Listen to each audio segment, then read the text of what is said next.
everyone, and welcome. This is a new video series called 3 Things You Need to Know Right Now. And in it, we want you to hear straight from the experts on a variety of topics. They will share in their own words what you need to know right now. My name is Jennifer Best. I am the head of marketing for All American Entertainment, also known as AAE Speakers Bureau. We work with event professionals and meeting organizers to book celebrities, entertainers, and speakers for events and conferences. Today, I am honored to be speaking with Keith L. Brown. Also known as Mr. I'm Possible to his friends around the globe, Keith is one of the top experts in empowering educators and students to be engaged, inspired, motivated to learn. He is a frequent guest on iHeartRadio and SiriusXM, serving as an expert on the topics of youth and family enhancement, educational and social justice, and improving the quality of life for all human beings, especially the underserved. Keith served as a consultant for the hit A&E show Beyond Scared Straight. In addition to speaking at K-12 school systems and universities, his motivating messages are also requested by social action agencies, family advocate organizations, and faith-based institutions. Keith is currently on his 2021 Task Behind the Mask tour. I love that, bringing his message to students of all ages up through universities around the country at a time when they truly need inspiration. Keith's latest book is titled Talk is Expensive, Communicating Effectively to Expand Your Impact, Influence, and Income. And I believe you're about to see why Keith is one of my favorite speakers to work with. Welcome, Keith. Good job, good job. Good job, good job. GOODJOB, good job, good job. Good afternoon. I am delighted, ignited, and excited to be here with you, Jubilant Jen, and All American Entertainment. I am excited to be here with all of your viewers as well. Wow. Keith, I appreciate you taking time from your schedule to chat with me about the 3 things every educator needs to know about student engagement. Before we dig into this topic, I know you've been very, very busy working and traveling right now, especially with students and educators heading back to school. What are some of the places you've already been to this summer? Well, just in the last 3 weeks alone, we have been in the Clayton County School District in the state of Georgia, the Georgia Head Start Association, of course, in the state of Georgia. We've been to Wisconsin for a back-to-school rally sponsored by Target. Also, Virginia State University. We are headed to Central Michigan University. Also, we are headed to Ohio, and we are headed to several school districts in New York. And we are so amped up because at the end of September, we're going to be with the New York State Council of School Superintendents. And that's going to encompass nearly 1,000 superintendents who are going to use our services and be ready to go back and inspire and empower their districts. So we have just been everywhere from Virginia to Michigan to Wisconsin, New York, Georgia, you name it, we've been there. And we're like Robert Frost. We're like Robert Frost. I feel like Robert Frost when he said, "These woods are lonely, dark, and deep, but I have promises to keep and miles to go before I sleep, miles to go before I sleep." Wow. Wow, you are certainly getting out there. I think this is fantastic. I know you've spoken to hundreds of thousands of students in your career. Is there any one memorable student or story that stands out to you that you can share with me? Absolutely. One of the most profound moments in my career happened during the pandemic. In March of 2020, I had an opportunity to engage scholars in Lincoln Public School District in Lincoln, Nebraska, on a virtual platform. So between March 2020 and March 2021, I was on virtual platforms with all of the scholars in the district, but primarily scholars at Belmont Elementary School under what they call the TRACS Leadership Program. And I would meet with these scholars once or twice a week on a virtual platform. And then this past April, they flew me out and they surprised all of these scholars. And I was in the audience at a documentary entitled "We Will Not Be Silent." And these 5th grade scholars, along with their teachers and the director of youth development in the district, They created a professional documentary on educational and social justice. And I was the invited guest, and those scholars lit up, but they had no idea. Hundreds of parents and scholars lit up because this was the first time that they had been in person for a major event. And when I came from behind the curtains, the scholars were shocked.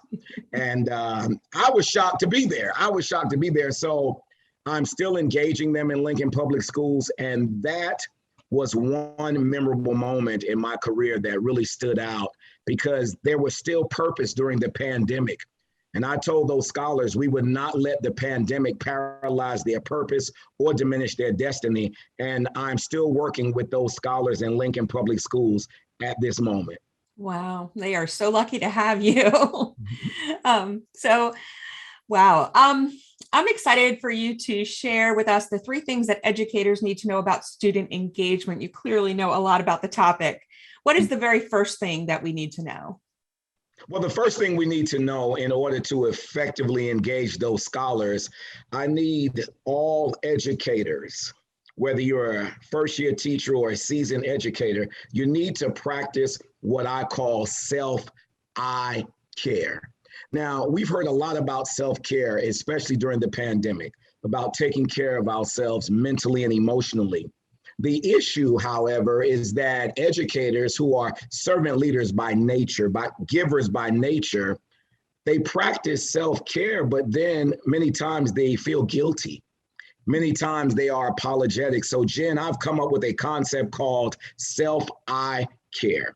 And in this concept, the first thing that all educators must do is have a conversation with themselves and affirm that they deserve to take care of themselves, that they deserve to have a peace of mind. They deserve to have a peace of spirit. They deserve to operate from a place of peace and sanity.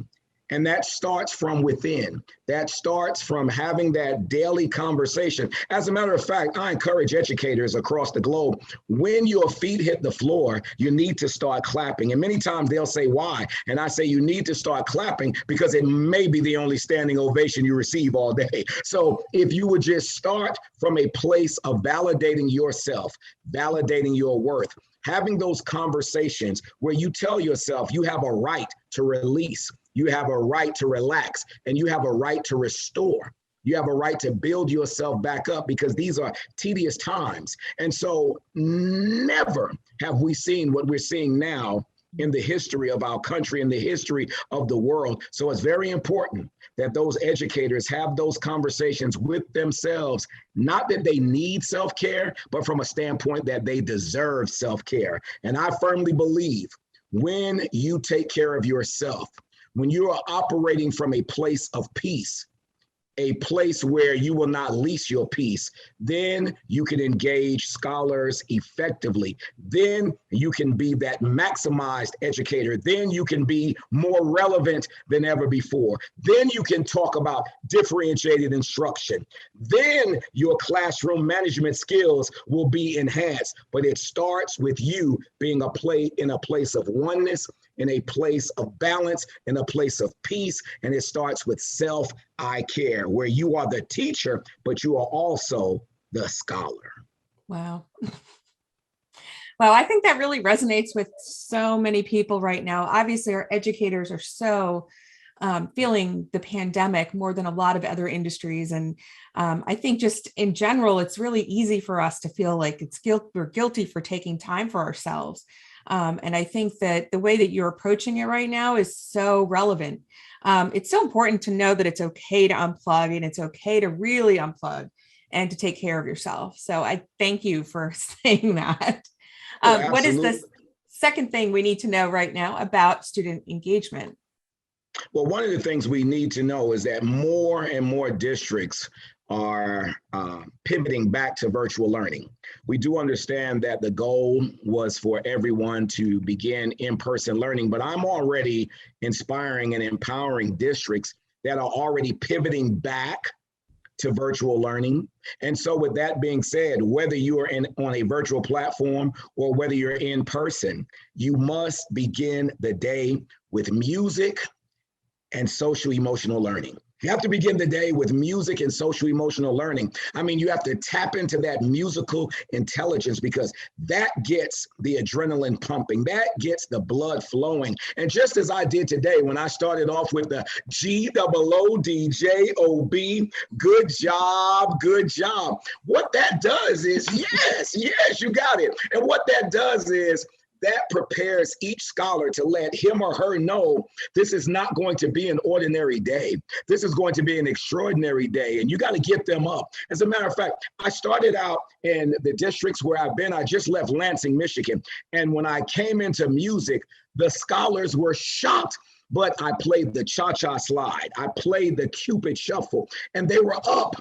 From elementary school to high school, they were up and they were moving and they were engaged. And I think the important part about that is that you can make that relevant to lessons because take a song like the Cha-Cha Slide. It causes you to follow directions. And so especially if you are an elementary school teacher, then you can use that song to help with directions. The Cupid Shuffle, oh, those middle and high schoolers, they love that. Now, many times they act as if they don't love it, but when the music comes on, they get delighted, they get excited, they get pumped up, and now we're ready for learning. But it starts with the musical intelligence, and it starts with social emotional learning, pulse checks on their mental, on their emotional. That's so very important before we get into any lesson. But that definitely increases student engagement when you start out with music each day.